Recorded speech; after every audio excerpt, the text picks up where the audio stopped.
Good evening and thank you for joining us for KREM 2 News 10 at 10, where we give you more news in less time. Let's get started. Just into our newsroom, within the last 2 hours, one person is dead after a crash involving a car and a motorcycle.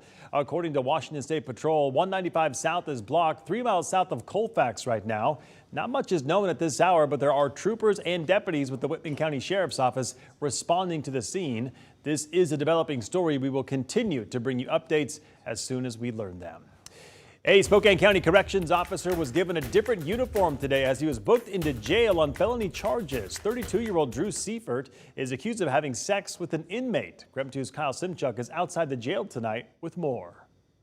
That inmate told detectives she consented to everything, but according to state law, that doesn't matter given the fact that Seifert was a corrections officer and in a position of authority. The Spokane County Sheriff's Office says its investigation into former corrections officer Drew Seifert began last December when an inmate reported he saw Seifert and a female inmate have inappropriate sexual contact inside the Spokane County Jail. Jail administration immediately looked into the claims and placed the 32-year-old corrections officer on administrative leave and forwarded the case to the Sheriff's Office. Detectives conducted interviews, reviewed security footage, and collected evidence which was later tested at the State Patrol Crime Lab.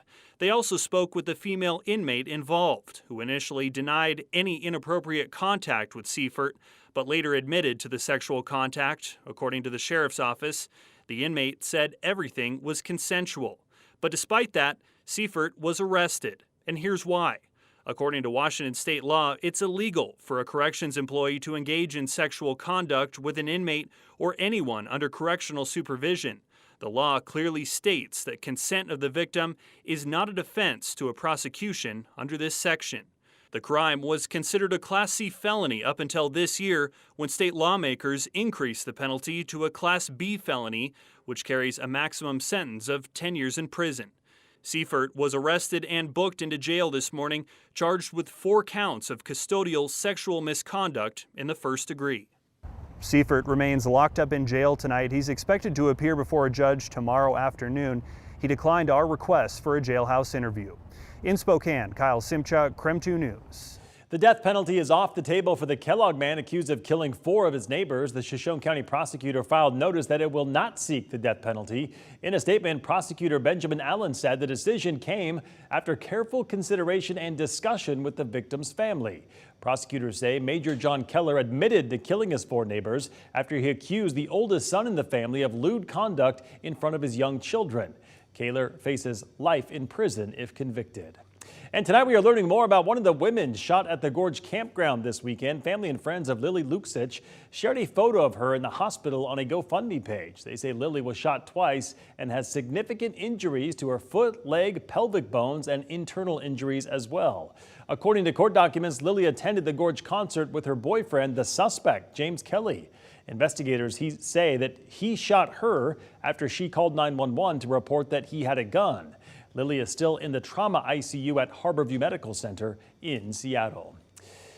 New tonight, a ban on firearms will stay in place for the festival at Sandpoint Summer Music Series. This after Idaho Supreme Court affirmed the decision that was challenged by a lawsuit. That lawsuit was filed by 2 citizens and 2 Second Amendment groups. They argued the city cannot take away rights based on the event. Because of today's ruling, a ban on firearms inside Memorial Field will stand for the festival. All right, let's talk weather. We are finally in the clear when it comes to weather. After days of cool temperatures, we are hitting 70 degrees once again, and it's only going up from here. Let's get straight to Chief Meteorologist Jeremy Legoo with more on what we can expect. Jeremy? Well, Mark, sunset just a little over an hour ago, but look at the twilight, look at downtown. It is gorgeous, and it is warm, 66 degrees, the warmest night I have talked about so far this week, and things are only getting warmer from here, believe it or not. Our overall weather pattern has broken down, and what that means for us is fewer showers, fewer clouds, and a whole lot more sun. That sun takes us through the next few days. If you want the rain, Cascade's going to be your best bet, but really outside of there, doesn't really seem like we're going to find it. It is nothing but sunshine here in eastern Washington, central Washington, and North Idaho. We're heading into a much drier, much warmer weather pattern. Tomorrow, 83 degrees with ample sunshine. Saturday, hot and sunny. Sunday, we'll see a cloud, but it's a cloud as temperatures climb into the mid-80s. It is going to be a rather warm weekend ahead.